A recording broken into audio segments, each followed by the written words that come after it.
www.attableek.com, the reviver of Iman.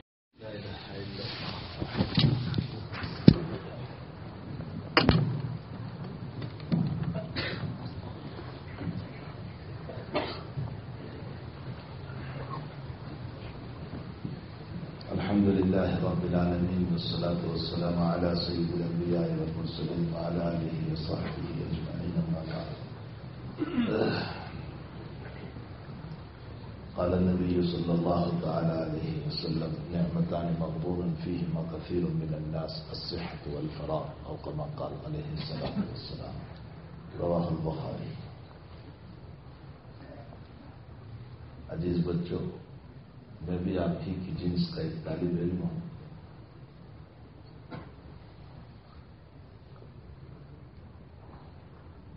اتنا ہے کہ عمراً آپ سے کچھ زیادہ عمر ہے، ورنہ میں بھی طالب علم ہوں، آپ بھی طالب علم ہیں.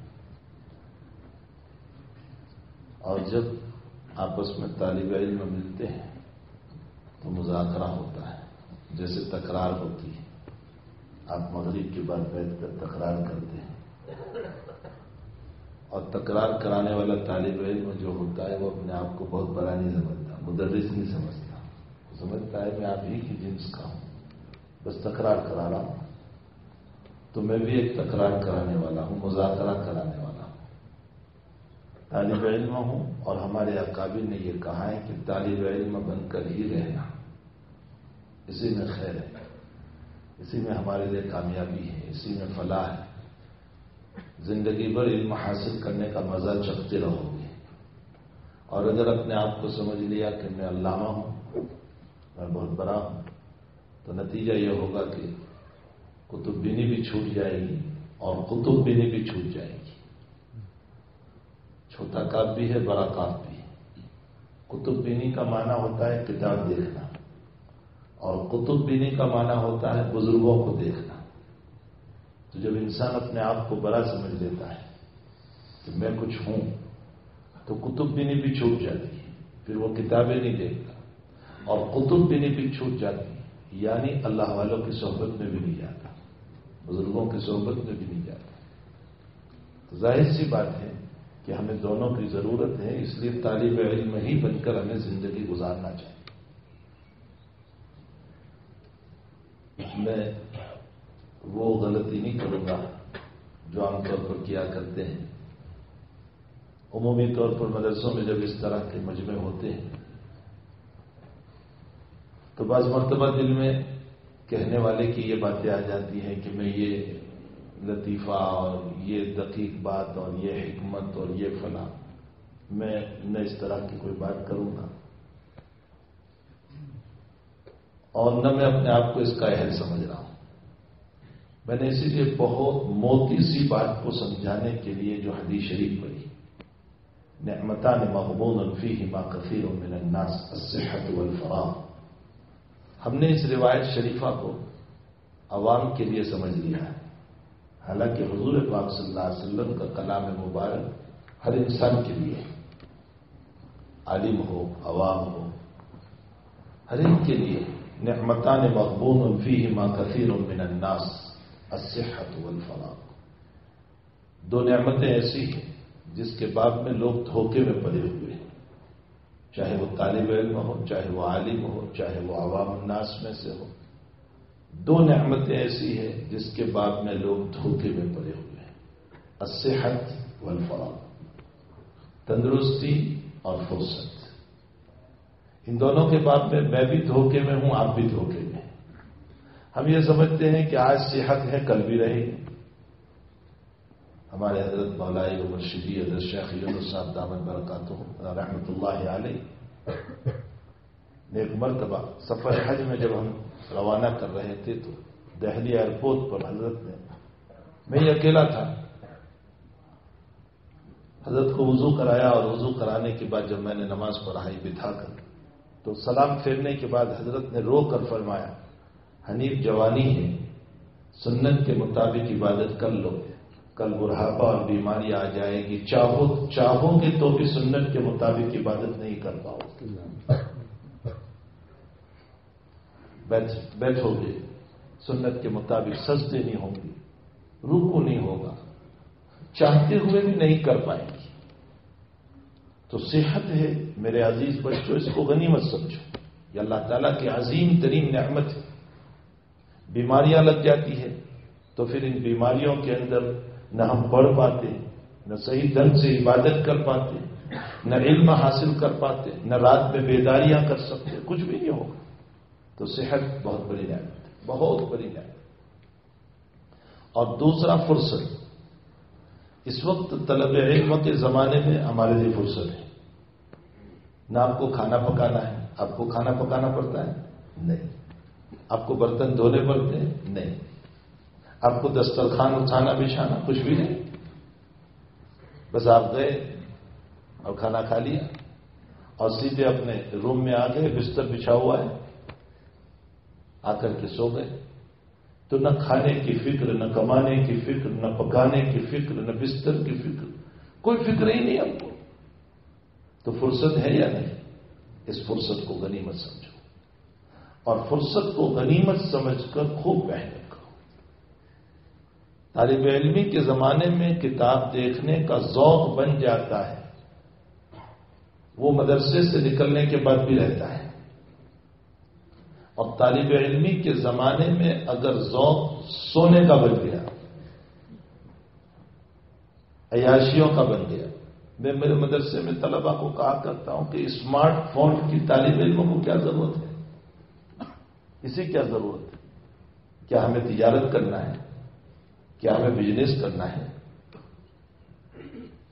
کیا ہمیں کسی سے میسج لینا ہے؟ اسمارٹ فون کی طالب علموں کو کیا ضرورت ہے؟ لیکن شاید مدرس کے پاس فون نہیں ہوگا، اس سے اعلیٰ فون جو ہے طالب علموں کے پاس ہوگا، اعلیٰ درجے کا فون. ماں باپ سے ضد کر کے لے گا. اسی فون نے ہماری زندگی کو تباہ و برباد کر دیا. وہ حدیث شریف آپ نے نہیں پڑھی؟ جناب رسول اللہ صلی اللہ علیہ وسلم کا ارشاد گرامی کہ 5 سوالات اللہ تعالیٰ فرمائیں گے. ان میں سے ایک سوال یہ بھی ہوگا وَعَنْ شَبَابِهِ فِيمَا أَبْلَاهُ، جوانی سے متعلق سوال ہوگا کہ تو نے اس کو کہاں لگایا تھا؟ فون پر، فیس بک پر، راتوں میں گندی چیزوں کو دیکھ کہاں تو نے اپنے وقت کو لگا، اپنی جوانی کہاں لگائی تھی؟ تو اللہ تعالیٰ نے آپ کو فرصت دی. جب مدرسے سے نکلو گے تو بڑے جھمیلے ہوں گے آپ کے ساتھ. جھمیلوں کا حال یہ ہوگا کہ اگر نکاح ہو گیا تو بیوی کی فکر، بچوں کی فکر، کمانے کی فکر، کچھ لانے کی فکر. پھر اس کے ساتھ ساتھ مدرسے میں آپ کو پڑھانا ہے، پھر اس کے ساتھ ساری الجھنیں آپ کے ساتھ چلے گی. تو یہ تمام مسائل کے ساتھ آپ کما حق کہو کتاب دیکھنا چاہو گے تو نہیں دیکھ سکو گے. اس وقت آپ کو فرصت ہے، آپ اس فرصت کو غنیمت سمجھو. نعمتان مغبون فیہما کثیر من الناس الصحۃ والفراغ. اپنی صحت کو اور اپنی فرصت کو اور خوب جی لگا کر کے علم حاصل کرو. طالب علم ہم کو کہا جاتا ہے طالب علم، اور طالب کا معنی ہوتا ہے اسم ہے نا، یہ تو اس میں فاعل ہے طالب، اور اسم میں دوام ہوتا ہے. مفتی شفیع صاحب رحمۃ اللہ علیہ فرماتے تھے کہ طالب علم اس کو کہتے ہیں جس کے ذہن میں 24 گھنٹہ مسئلے گردش کرتے رہے، ہر وقت کوئی نہ کوئی مسئلہ گردش کرتا رہے. اس نے سبق پڑھا ہے نحو کا، وہ نحو کے متعلق سوچ رہا ہے. اس نے صرف کا سبق پڑھا، وہ اس سے متعلق سوچ رہا. اس نے فقہ کا سبق پڑھا تو فقہ کے مسائل اس کے دماغ میں گھوم رہے. اس نے حدیث شریف کو پڑھا ہے تو اس کے دماغ میں احادیث مبارکہ کے اشکالات تھے.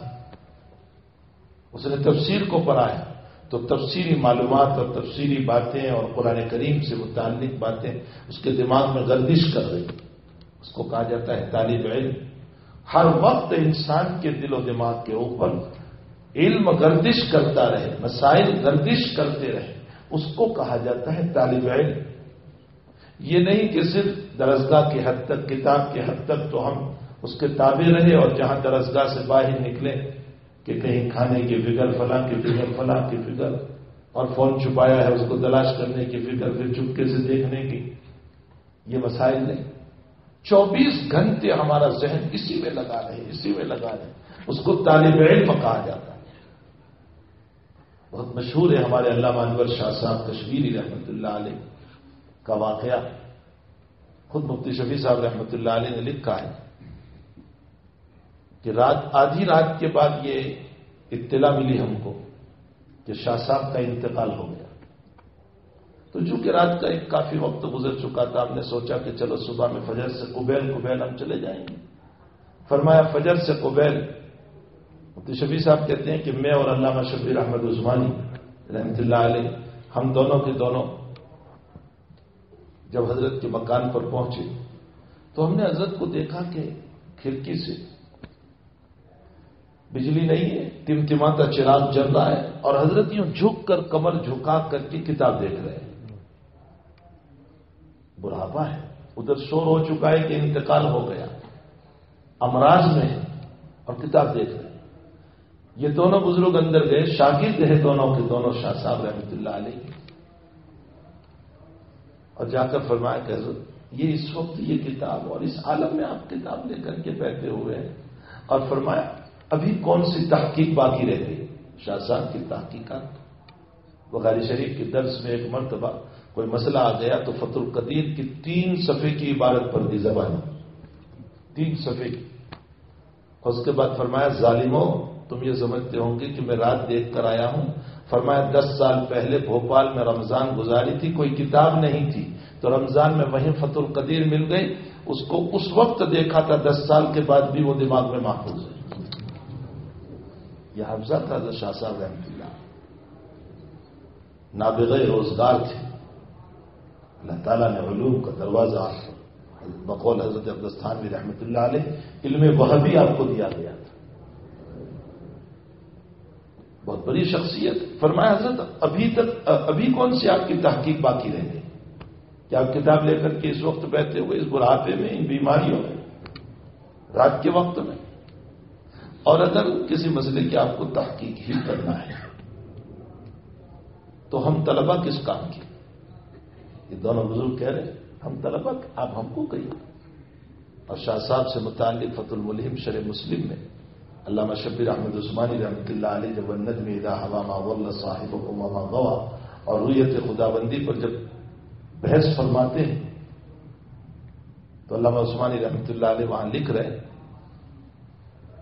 کہ اگر کوئی مجھ کو یوں پوچھے کہ تم نے رازی اور غزالی کو دیکھا ہے تو میں یوں کہوں گا کہ صورتاً تو رازی اور غزالی کو نہیں دیکھا، لیکن علماً میں نے رازی اور غزالی کو دیکھا ہے، اس لیے کہ میرا استاد انور شاہ کشمیری علم میں رازی اور غزالی سے کم نہیں تھا۔ اللہ تعالیٰ نے آپ کو وہ علوم عطا فرمایا، اور اس میں کوئی شک نہیں کہ اکابر دیوبند کو حق تعالیٰ جل شانہ نے جو علوم عطا فرمائے تھے۔ سماع موتا کے سلسلے میں حضرت عائشہ رضی اللہ تعالیٰ عنہ سماع موتا کی منکرہ کہہ رہی ہے کہ میت نہیں سنتی، حضرت عمر رضی اللہ تعالیٰ عنہ وغیرہ سماع موتا کے قائل ہیں۔ یہ اختلافات میں بھی تھوڑا سا چلا۔ جب اس مسئلے پر حضرت نانوتوی اور حضرت گنگوہی نور اللہ مرکزہما پہنچے تو ان دونوں بزرگوں نے یوں کہا کہ جن آیات سے حضرت عائشہ رضی اللہ تعالیٰ عنہ نے استدلال کیا انک لا تسمع الموتى وما انت بمسمع من فی القبور، اس سے اسماع کی نفی ہے، سماع کی نفی نہیں ہے۔ یعنی اے لوگوں جب تم سنانا چاہو تو نہیں سن سکتے ہیں، ہاں البتہ اللہ جب چاہتا ہے سنا دیتا ہے۔ اسماع کی نفی، سماع کی نفی نہیں، وہ سنتے ہیں لیکن اللہ جب چاہتا ہے۔ ہمارے حضرت شیخ قدس سرہ حضرت شیخ یونس صاحب نے حضرت گنگوہی رحمۃ اللہ علیہ کے اس جواب کو، حضرت نانوتوی کے اس جواب کو نقل کرنے کے بعد فرمایا کہ یہی جواب شیخ الاسلام ابن تیمیہ رحمۃ اللہ علیہ نے دیا ہے، لیکن فتاوی ابن تیمیہ نانوتوی اور گنگوہی کے سامنے نہیں ہے، اس وقت چھپی ہوئی بھی نہیں تھی فتاوی ابن تیمیہ، تو جو جواب ابن تیمیہ نے برسوں پہلے دیا وہ جواب ان اکابر دیوبند نے دیا۔ معلوم ہوتا ہے ہمارے اکابر دیوبند کا علم شیخ الاسلام ابن تیمیہ سے کم نہیں تھا۔ اللہ تعالیٰ نے وہ علوم ہمارے اکابر کو عطا فرمایا۔ تو شاہ صاحب رحمۃ اللہ علیہ بہرحال اللہ تعالیٰ نے آپ کو علوم کا فیضان فرمایا تھا. یہی حافظہ ہم نے ہمارے شیخ کا بھی دیکھا، شیخ یونس صاحب کا. فتح الباری کی عبارت پڑھتے چلے جا رہے تھے. تحقیق کا ذوق ایسا تھا کہ کسی کتاب میں کوئی مسئلہ دیکھا، عزیزوں ہمارے لیے کام کی بات ہے، تو اس کتاب پر اعتماد نہیں کرتے تھے، بلکہ اس کتاب والے نے کہاں سے لیا اصل ماخذ تلاش کرتے تھے، اور پھر اصل ماخذ کے اوپر جا کر کے دیکھتے تھے کہ اس قول کا اصل قائل فلاں ہے، اس نے کیا لکھا ہے. اور اسی لیے شیخ تبصرہ فرماتے تھے کہ فلاں صاحب نے فلاں سے لیا ہے اور نقل کرنے میں غلطی ہو گئی. کبھی کبھی کہتے تھے صاحب روح البیان نے اپنی پوری تفسیر دوسروں کے اقوال سے مزین کی، لیکن دوسروں کا نام نہیں لیا. علی قاری کے باب میں چند مسائل میں فرمایا کہ یہ مسائل حافظ کے، لیکن علی قاری نے نام نہیں لیا. باب وحی کے اندر جہاں آپ نے یہ لفظ پڑھا کہ ورقہ جو ہے انجیل کو عبرانی یا عربی زبان کے اندر منتقل کرتے تھے، وہاں یکتب کا لفظ آتا ہے، انہو یکتب. تو حافظ صاحب رحمۃ اللہ علیہ فتح الباری میں یوں فرماتے ہیں کہ معلوم یہ ہوتا ہے کہ اگلی کتابیں تورات، زبور اور انجیل یہ حفظاً نہیں ہوتی تھی، اس کو لکھا ہی جاتا تھا. کسی کتاب کو اگر سینے میں محفوظ کیا جاتا ہے تو یہ خصوصیت ہے قرآن کریم کی. اگلی کتابوں کے باب میں یہ مسئلہ نہیں تھا، یہ قرآن کریم کی خصوصیت ہے کہ اس کے حافظ ہوتے ہیں. یہ حافظ صاحب نے لکھا. حضرت شیخ اس قول کو حافظ صاحب سے نقل کرنے کے بعد فرماتے ہیں کہ اصلاً یہ قول ابن تیمیہ رحمۃ اللہ علیہ نے کہا ہے، لیکن حافظ صاحب نے نام نہیں لیا. تو اصل ماخذ کو تلاش کیا جائے. یہی وجہ ہے کہ شیخ یوں کہتے ہیں کہ ایک مرتبہ ایک لفظ آیا اور یوں کہا کہ یہ روایت اور یہ لفظ مسند احمد میں ہے. شیخ کہتے ہیں کہ میں نے مسند احمد کی تمام جلدیں 3 مرتبہ کھنگال ڈالی اس ایک لفظ کی تلاش کی. حضرت مولانا بدر عالم صاحب میرٹھی رحمۃ اللہ علیہ الرف الشذی جو ہے وہاں فرمایا کہ شاہ صاحب رحمۃ اللہ علیہ نے یوں فرمایا کہ میں نے اس لفظ کو فتح الباری میں دیکھا ہے. یہ اصول فتح الباری میں. محمد عالم صاحب رحمۃ اللہ علیہ فرماتے ہیں کہ میں نے فتح الباری شاہ صاحب کے اس کہنے کی وجہ سے اس اصول کو تلاش کرنے کے لیے میں نے دیکھنا شروع کیا. فرمایا پوری فتح الباری دیکھ ڈالی تب جا کر کے مجھے وہ اصول اندر سے ملا. یہ ہمارے اکابر کا ذوق تھا. اللہ کرے کہ یہ ذوق ہمیں بھی پیدا ہو. تو حضرت شاہ صاحب رحمۃ اللہ علیہ کتاب دیکھ رہے. فرمایا حضرت ابھی بھی کون سا مسئلہ رہ گیا کہ آپ کتاب دیکھ رہے ہیں اور ہم طلبا کس کام کی، آپ ان کو کہیے. تو کیا فرمایا شاہ صاحب نے؟ فرمایا بھائی کتاب دیکھنے کی بیماری لگی. تو میں اس واقعے کو نقل کرنے کے بعد طلبا کو کہتا ہوں کہ یہ بیماری تمہیں بھی لگ جائے اور بیماریوں سے تو تم اچھے رہو، لیکن کتاب دیکھنے کی بیماری تمہیں بھی لگ جائے. اگر یہ ذوق بن جاتا ہے تو پھر آپ کو سکون نہیں ہوگا جب تک کہ آپ کتاب نہ دیکھیں. آپ کو اطمینان نہیں ہوگا، رات میں نیند نہیں آئے گی جب تک کہ آپ کتاب نہ دیکھیں. چھوڑیے ان اکابر کے مسئلوں کو. ابھی کے مولانا تقی صاحب عثمانی ہے، آپ نے تو دیکھے ہیں، مولانا کو یہاں تشریف لائے.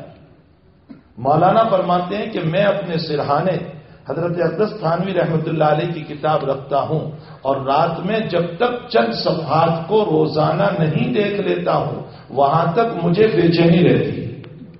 مولانا لکھ رہے ہیں.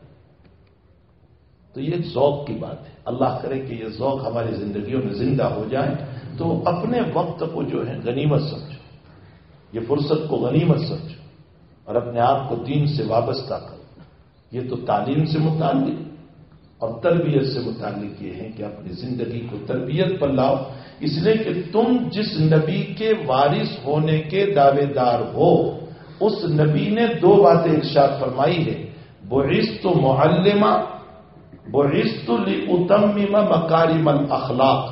میں معلم بنا کر بھیجا گیا اور میں اچھے اخلاق کی تعلیم دینے والا بنا کر کے بھیجا گیا. تو ہم علم میں بھی وارث ہیں اور اچھے اخلاق میں بھی وارث ہیں. اچھے اخلاق کا نام تربیت ہے. یہ جتنے ہمارے محدثین ہیں نا، جتنے محدثین، ان کے علم پر تو بڑے چرچے ہوتے ہیں، لیکن ان کا تصوف، ان کا تقوی، ان کا ورع، ان کی پرہیزگاری، ان کی دینداری، اس پر کوئی مسئلہ ہی. سارے محدثین باب تصوف سے لگے ہوئے. امام بخاری رضی اللہ تعالیٰ عنہ سے متعلق بہت مشہور ہے کہ حضرت امام بخاری رضی اللہ تعالیٰ عنہ خود فرماتے ہیں، میں نے اپنی پوری زندگی میں کسی کی غیبت نہیں کی. کوئی معمولی بات نہیں ہے. میں نے اپنی پوری زندگی میں کسی کی غیبت نہیں کی. اور آگے خود فرماتے، مجھے امید ہے کہ میرے نام اعمال میں غیبت کا مسئلہ نہیں ہوگا، اور امید ہے کہ اللہ اسی پر میری مغفرت کرے گا. کوئی معمولی بات ہے. اپنی تربیت، جس کو پڑھ رہے ہیں اس پر عمل، اپنی زندگی کو اس کے مطابق بنانا، اور اپنے آپ کو مزین کرنا اچھے اخلاق سے، دینداری سے، ورع سے، اپنی نمازوں کو صحیح کرنا، حضوری قلبی کے ساتھ نماز پڑھنا، استحضار قلب کے ساتھ نماز پڑھنا. اور یہی علم کا خلاصہ ہے. ہمارے حضرت کا ایک واقعہ ہے. شروع میں جب بخاری شریف ملی تھی حضرت شیخ یونس صاحب کو، ظاہر سی باتیں، جوانی بھی تھی، اور شروع میں کتاب ملتی ہے نا تو بڑے فراتے سے باتیں بھی ہوتی ہیں.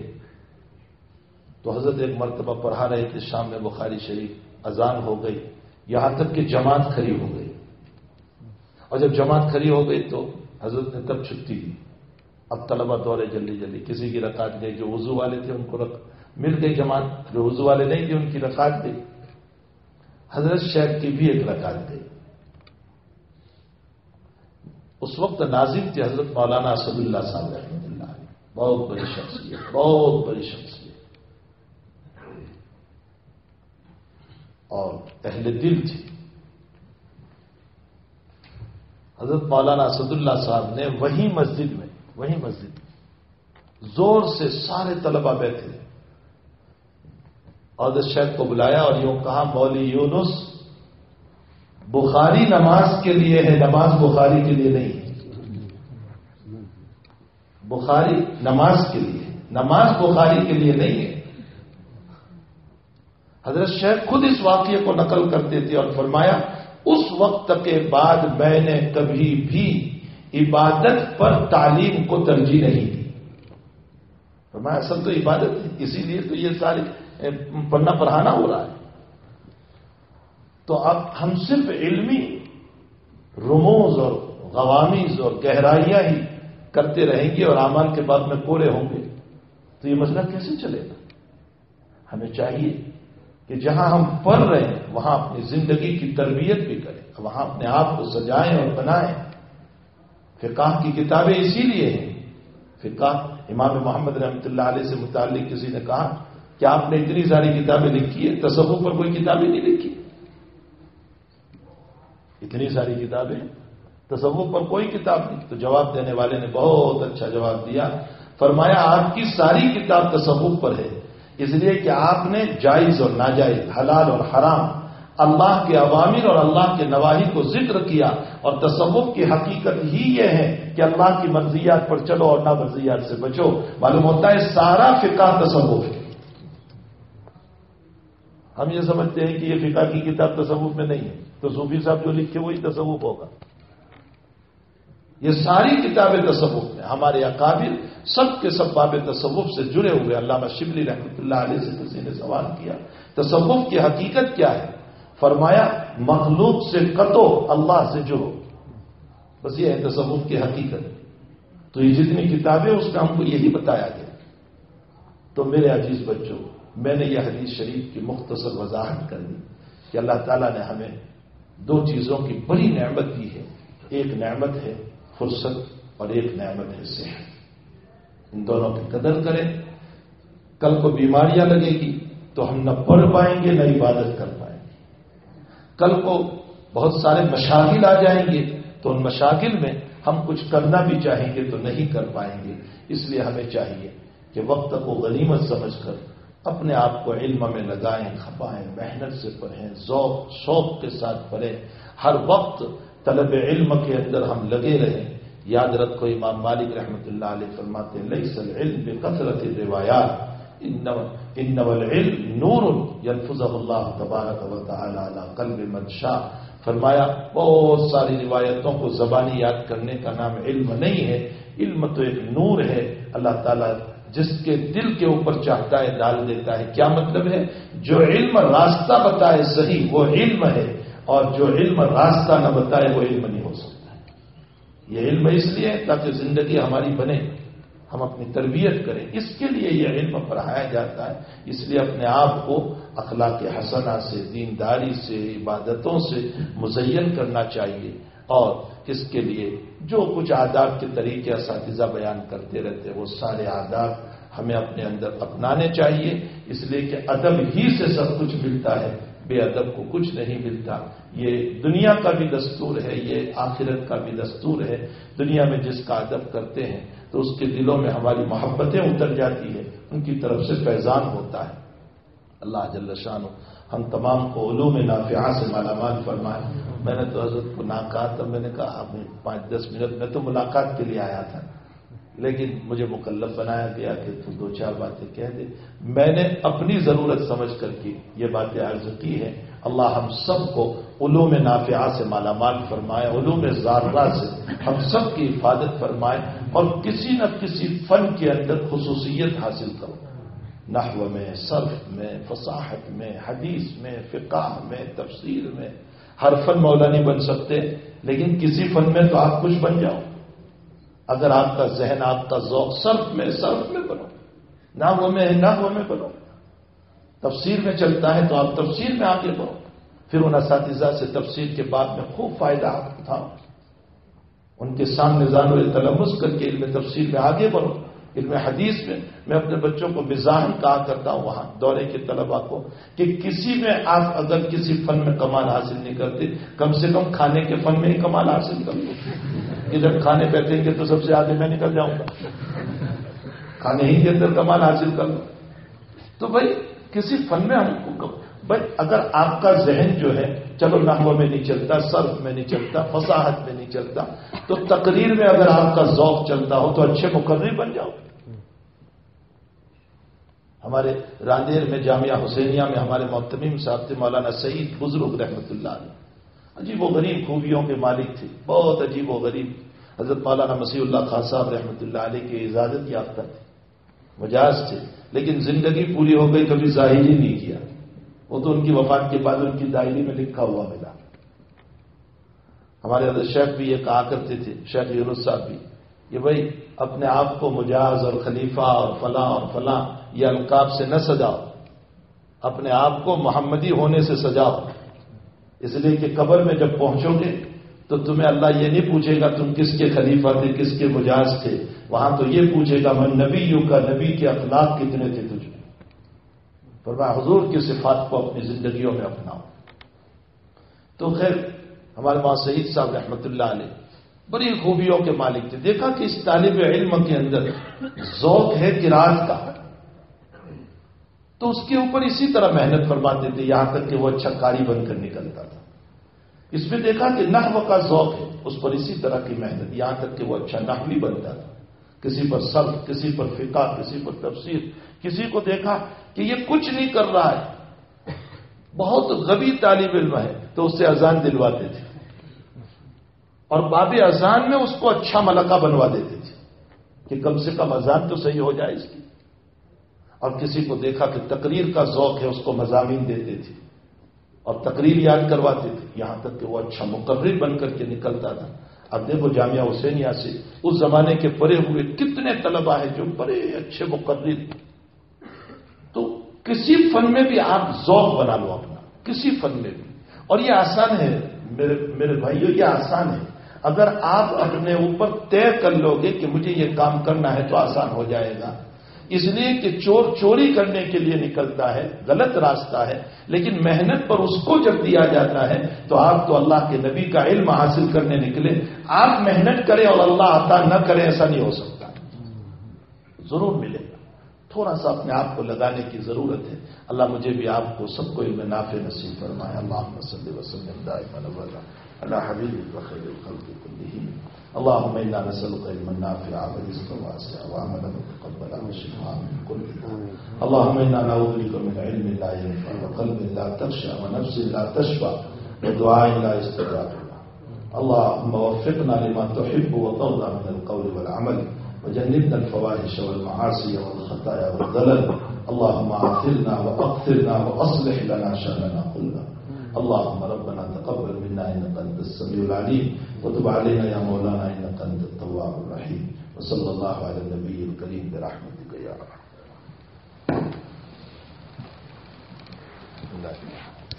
www.attableek.com, the reviver of